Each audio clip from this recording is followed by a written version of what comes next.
안녕하세요. 리프뉴스입니다. 오늘 리프뉴스에서는 7월부터 달라지는 부동산 제도, 특히 대출 관련 달라지는 사항을 집중적으로 다뤄보겠습니다.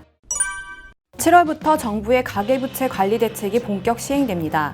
정부는 지난 4월 29일 내놓은 가계부채 관리 방안에서 7월부터 차주별 DSR 40%를 확대 적용해 2023년 7월에 총부채 1억 원이 넘으면 DSR 40%를 적용한다고 발표한 바 있습니다.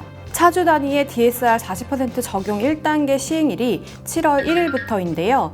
7월부터 규제 지역에서 6억 원 초과 주택에 주택담보대출을 받거나 1억 원 초과 신용대출을 받을 때 DSR 40%가 적용됩니다. DSR은 총 부채 원리금 상환 비율, 즉 모든 금융권 대출의 원리금 상환액을 연소득으로 나눈 비율을 말합니다. 가령 연봉이 5천만 원인데 대출 원금과 이자를 갚는데 1년 동안 2,500만 원의 돈이 든다면 DSR이 50%인 셈인데요. 이번 DSR 규제는 모든 대출의 원리금 상환액을 연소득의 40% 이내로 맞춰야 한다는 뜻입니다. 지금까지는 대부분 대출의 은행별로 DSR만 적용이 됐습니다. 앞으로 차주 단위로 DSR을 적용하면 주택담보대출뿐만 아니라 마이너스 통장 등을 비롯한 모든 대출을 한 바구니에 담아 원리금 상환 능력을 심사하게 되는데요. 각 금융기관에 나뉘어 있는 대출을 한 대에 모으는 만큼 그동안 소득을 초과하는 과도한 금융대출을 받아서 부동산 투자자금으로 썼던 대출자나 갭투자자 등은 DSR 규제 도입으로 대출 한도가 줄어서 영향을 좀 받을 것으로 보입니다.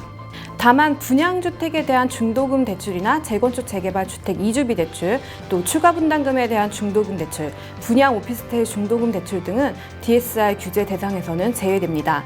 또 전세자금 대출이나 예적금 담보대출, 보험계약 대출 등 소득 외 상환 재원이 인정되는 대출과 서민금융상품 등 정책 목적의 대출, 300만 원 미만의 소액 대출 등도 DSR 적용에서 제외됩니다.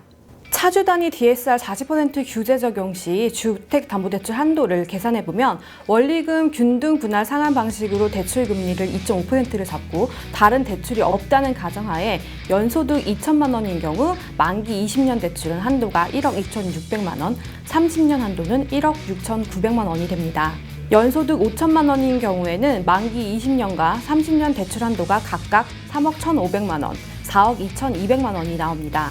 연소득 8천만 원은 각각 5억 300만 원, 6억 7,500만 원, 연소득 1억 원이면 각각 6억 2,900만 원, 8억 4,400만 원이 주택담보대출 한도입니다. 이와 함께 서민 실수요자의 내 집 마련을 돕겠다는 대출 규제 완화책도 7월부터 함께 시행이 되는데요.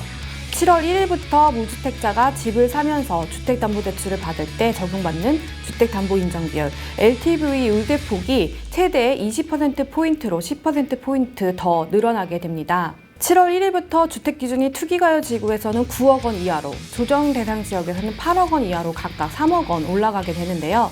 연소득 기준은 9천만 원 이하, 생애 최초 구입자는 1억 원 이하로 소득 기준 1천만 원씩 늘어납니다. 투기가요지구에서 LTV 적용은 6억 원 이하의 60%, 6억에서 9억 원 구간의 초과분에는 50%를 각각 적용합니다.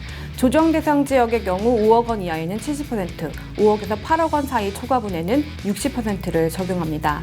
다만 우대 혜택이 가계부채와 시장에 미치는 영향을 고려해서 대출 최대 한도는 4억 원이고요. DSR 적용받는 차주의 경우 DSR 한도는 은행권은 40%, 비은행권은 60% 이내로 한정이 됩니다.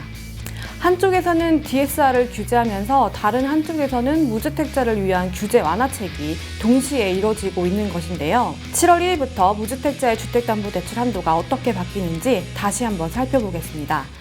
연소득 8,100만 원 무주택 직장인이 서울에서 6억 원 주택을 구입할 경우 대출 만기는 30년을 가정하면 7월부터 LTV 60%를 적용받아 3억 6천만 원까지 주택담보대출을 받을 수 있습니다.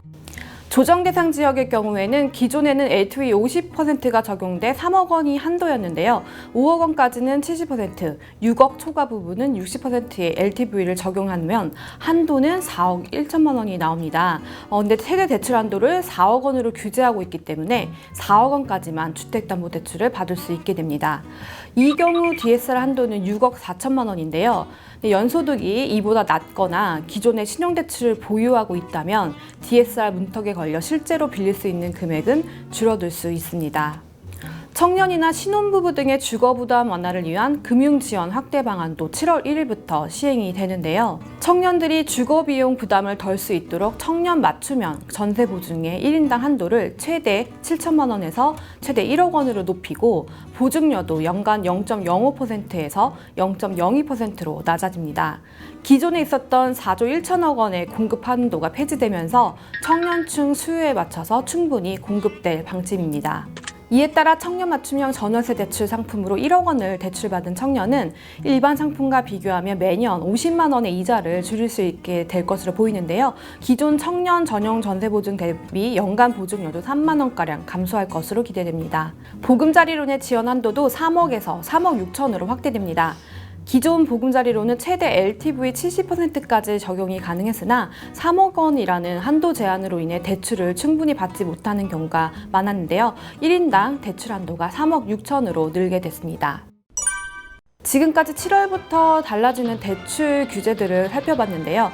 규제 강화와 완화책이 뒤섞여 있는 만큼 7월 이후에 대출이 필요한 경우라면 달라지는 부분을 고려해서 자금 계획을 세우셔야겠습니다. 오늘 영상이 도움이 되셨다면 구독과 좋아요 눌러주시고요. 궁금한 부동산 이슈나 현장이 있으시다면 댓글 남겨주시면 저희가 소식 전해드리도록 하겠습니다. 지금까지 리프뉴스 찐 기자였습니다.